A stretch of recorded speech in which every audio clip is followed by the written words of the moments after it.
Elí, que ya era muy anciano, se enteró de todo lo que sus hijos le estaban haciendo al pueblo de Israel, incluso de que se acostaban con las mujeres que servían a la entrada del santuario. Les dijo: ¿por qué se comportan así? Todo el pueblo me habla de su mala conducta. No, hijos míos, no es nada bueno lo que se comenta en el pueblo del Señor. Si alguien peca contra otra persona, Dios le servirá de árbitro. Pero si peca contra el Señor, ¿quién podrá interceder por él?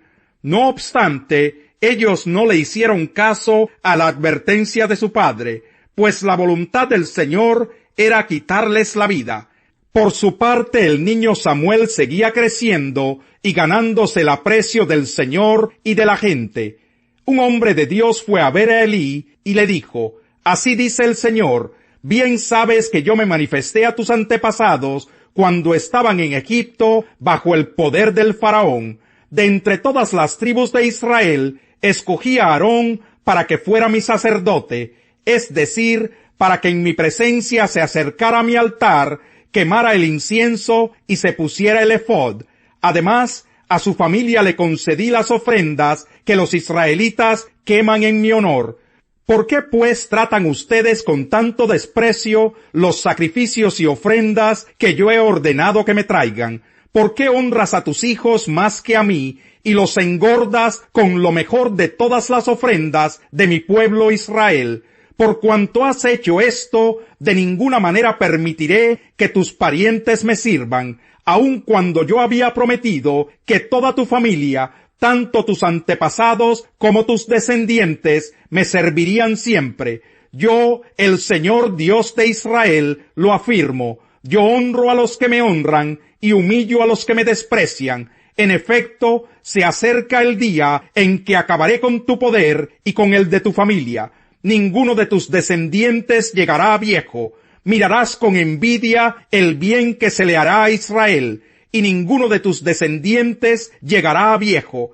Si permito que alguno de los tuyos continúe sirviendo en mi altar, será para empañarte de lágrimas los ojos y abatirte el alma. Todos tus descendientes morirán en la flor de la vida. Y te doy esta señal: tus 2 hijos, Ofni y Finés, morirán el mismo día. Pero yo levantaré a un sacerdote fiel que hará mi voluntad y cumplirá mis deseos. Jamás le faltará descendencia y vivirá una larga vida en presencia de mi ungido. Y los familiares tuyos que sobrevivan vendrán y de rodillas le rogarán que les regale una moneda de plata o un pedazo de pan. Le suplicarán: dame algún trabajo sacerdotal para mi sustento. Capítulo 3. Samuel, que todavía era joven, servía al Señor bajo el cuidado de Elí. En esos tiempos no era común oír palabra del Señor, ni eran frecuentes las visiones. Elí ya se estaba quedando ciego. Un día, mientras él descansaba en su habitación, Samuel dormía en el santuario donde se encontraba el arca de Dios. La lámpara de Dios todavía estaba encendida. El Señor llamó a Samuel y éste respondió: aquí estoy. Y enseguida fue corriendo a donde estaba Elí y le dijo: aquí estoy. ¿Para qué me llamó usted? Yo no te he llamado, respondió Elí. Vuelve a acostarte. Y Samuel volvió a su cama. Pero una vez más el Señor lo llamó: Samuel. Él se levantó, fue a donde estaba Elí y le dijo: aquí estoy. ¿Para qué me llamó usted? Hijo mío, respondió Elí, yo no te he llamado. Vuelve a acostarte. Samuel todavía no conocía al Señor, ni su palabra se le había revelado. Por tercera vez llamó el Señor a Samuel. Él se levantó y fue a donde estaba Elí. Aquí estoy, le dijo. ¿Para qué me llamó usted? Entonces Elí se dio cuenta de que el Señor estaba llamando al muchacho. Ve y acuéstate, le dijo Elí. Si alguien vuelve a llamarte, dile: habla, Señor, que tu siervo escucha.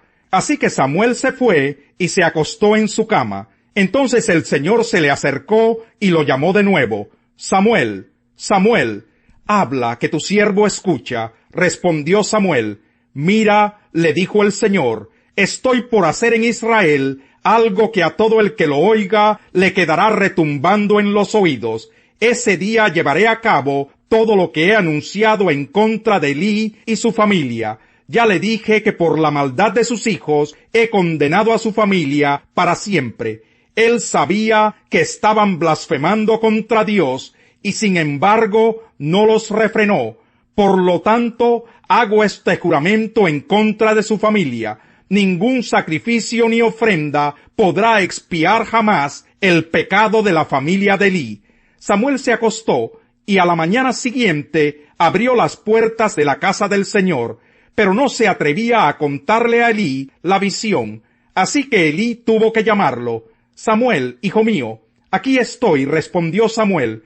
¿Qué fue lo que te dijo el Señor? Le preguntó Elí. Te pido que no me lo ocultes, que Dios te castigue sin piedad si me ocultas una sola palabra de todo lo que te ha dicho. Samuel se lo refirió todo sin ocultarle nada, y Elí dijo, Él es el Señor, que haga lo que mejor le parezca. Mientras Samuel crecía, el Señor estuvo con él y confirmó todo lo que le había dicho, y todo Israel, desde Dan hasta Berseba, se dio cuenta de que el Señor había confirmado a Samuel como su profeta. Además, el Señor siguió manifestándose en Silo. Allí se revelaba a Samuel y le comunicaba su palabra. Capítulo 4. La palabra de Samuel llegó a todo el pueblo de Israel. En aquellos días, los israelitas salieron a enfrentarse con los filisteos y acamparon cerca de Ebenezer. Los filisteos, que habían acampado en Afec, desplegaron sus tropas para atacar a los israelitas. Se entabló la batalla y los filisteos derrotaron a los israelitas, matando en el campo a unos 4,000 de ellos.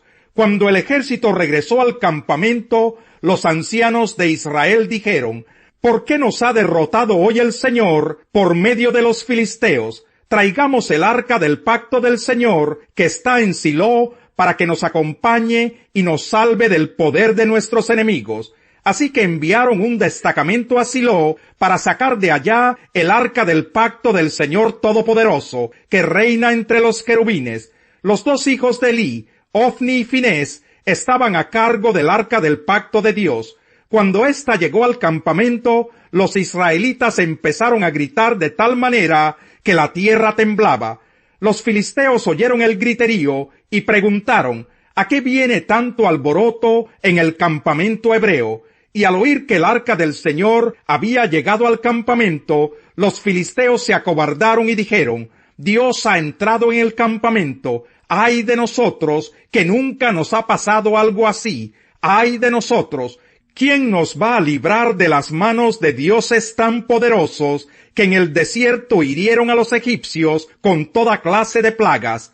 Ánimo, filisteos, si no quieren llegar a ser esclavos de los hebreos, tal como ellos lo han sido de nosotros, ármense de valor y luchen como hombres. Entonces los filisteos se lanzaron al ataque y derrotaron a los israelitas, los cuales huyeron en desbandada. La matanza fue terrible, pues de los israelitas cayeron 30,000 soldados de infantería. Además, fue capturada el arca de Dios y murieron Ofni y Finés, los dos hijos de Elí.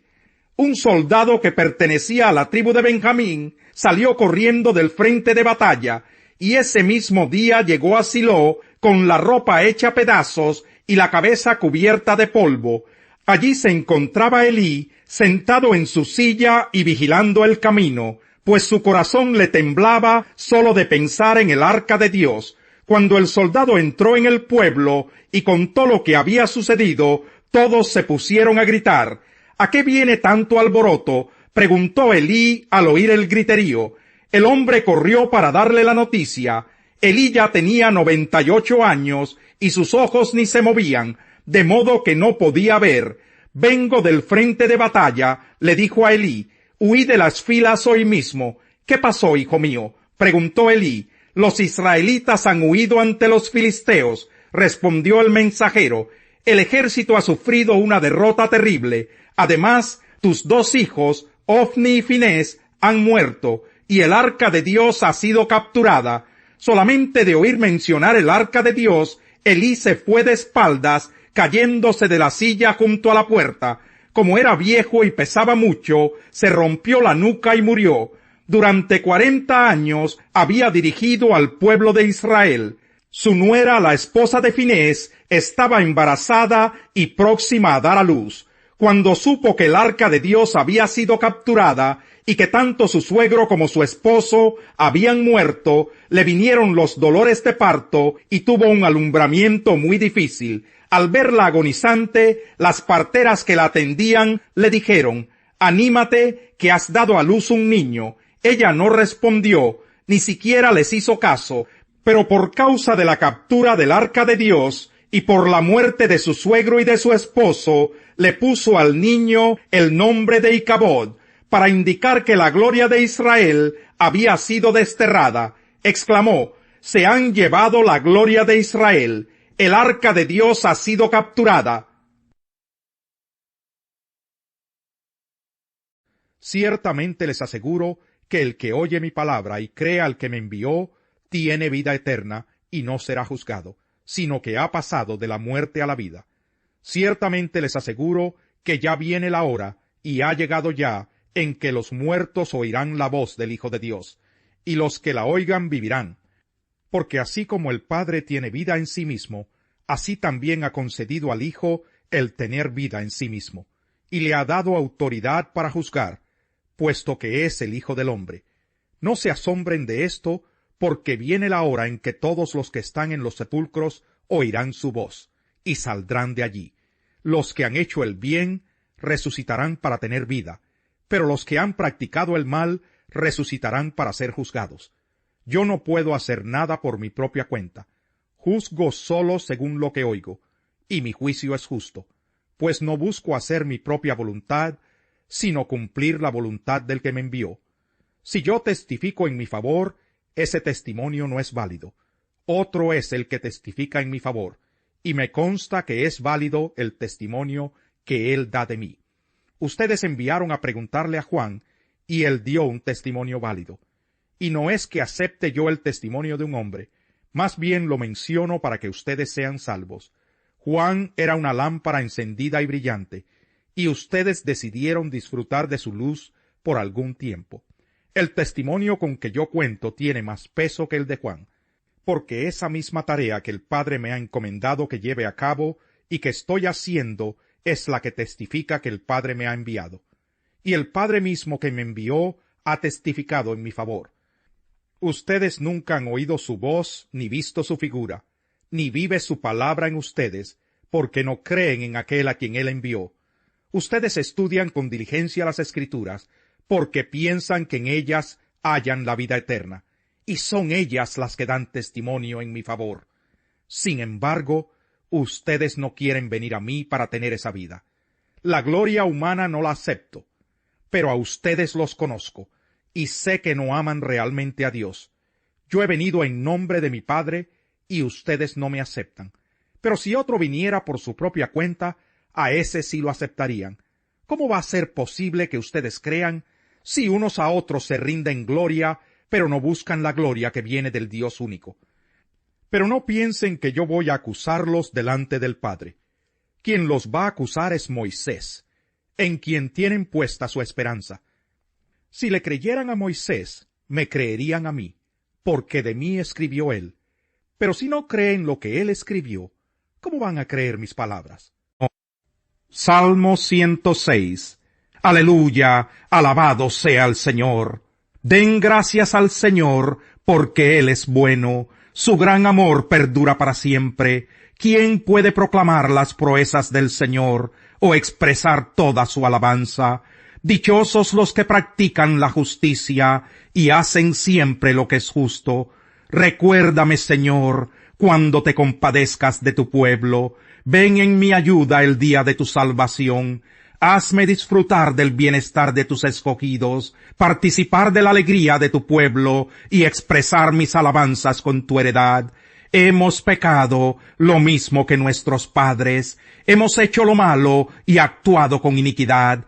Cuando nuestros padres estaban en Egipto, no tomaron en cuenta tus maravillas, no tuvieron presente tu bondad infinita, y se rebelaron junto al mar, el mar rojo.